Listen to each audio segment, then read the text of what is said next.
ആരാടോ തന്റെ അടുത്ത് ഒരു ഡീസന്റ് പാർട്ടിയാണ്. ഞാൻ ഏറ്റവും കൂടുതൽ ഗൗരിയില് കണ്ടിട്ടുള്ള കോമന്റ്സ് ആണ് മലയാളത്തില് സായി പല്ലവി എന്നുള്ളത്.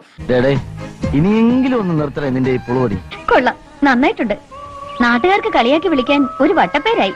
പക്ഷെ സായി പല്ലവിനേക്കാൾ എനിക്ക് നിഖില വിമലിന്റെ ഒരു കട്ടൊക്കെ തോന്നുന്നു. നിങ്ങക്ക് തോന്നില്ലേ? അയ്യേ, നിനക്കെന്താ ഭ്രാന്തുണ്ടോ ഇഡിയറ്റ്? എവിടെയോ ഒരു ചായകാച്ചൽ. അതെന്താ അറിയോ, ഈ മൂവിയുടെ ഷൂട്ടർ നിന്നപ്പോ എനിക്ക് ശരിക്കും പറഞ്ഞ ആരെപ്പോലും ഞാൻ ഇരിക്കുന്നു പറഞ്ഞ എനിക്ക് ഇഷ്ടമല്ല. നമ്മൾ എന്താണ് ഈ കേൾക്കണത്? അയ്യോ, അങ്ങനെ പറയരുത് പ്ലീസ്. വെരി ഹോണസ്റ്റ്, എനിക്ക് ഇഷ്ടമല്ല. അപ്പൊ എല്ലാരും പറയും, കുറെ പേര് പറയും മലയാളത്തിലെ ഷൈപ്പിൽ ഇങ്ങനെ കമന്റ് വരാറുണ്ട്. കാരണം എനിക്ക് ആക്നെ കുറച്ച് കൂടുതൽ ഉള്ളതുകൊണ്ടാവണം.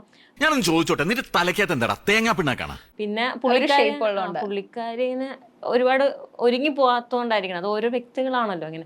പിന്നെ എനിക്കിതാണ് ഞാനിതാണ് പഴയ ബിൽഡിംഗ് തള്ളി മറിച്ചിടരുത്. ഞാൻ ആ മൂവിയുടെ ലൊക്കേഷനിൽ പോയിട്ട് ഞാൻ ഒരു കുർത്തിയൊക്കെ ഇട്ട് ഇങ്ങനെ നിന്നപ്പോ രൂപേഷ് പീതാംബരൻ അറിയോ? പുള്ളിക്കാരൻ ഉണ്ട്, ഞങ്ങള് വർക്ക് ചെയ്യുന്നുണ്ട് ഒരുമിച്ച്. കോമ്പിനേഷൻ സീനാ. പുള്ളി ഇങ്ങനെ ക്യാമറ കൂടെ നോക്കിയിട്ട് ഞാനിങ്ങനെ ഇരിക്കുന്ന സീനാ. നിഖില വിമൽ.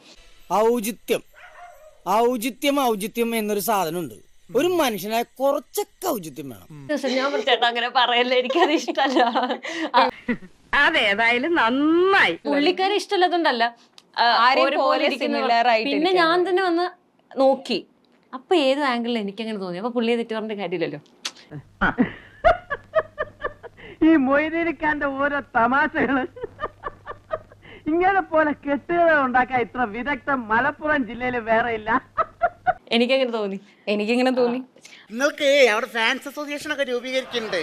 എനിക്കോ? നിങ്ങൾക്ക് ഇത്ര പെട്ടെന്ന് അടിപൊളിയായിട്ട്. നിങ്ങൾക്ക് എന്താ അഭിപ്രായം?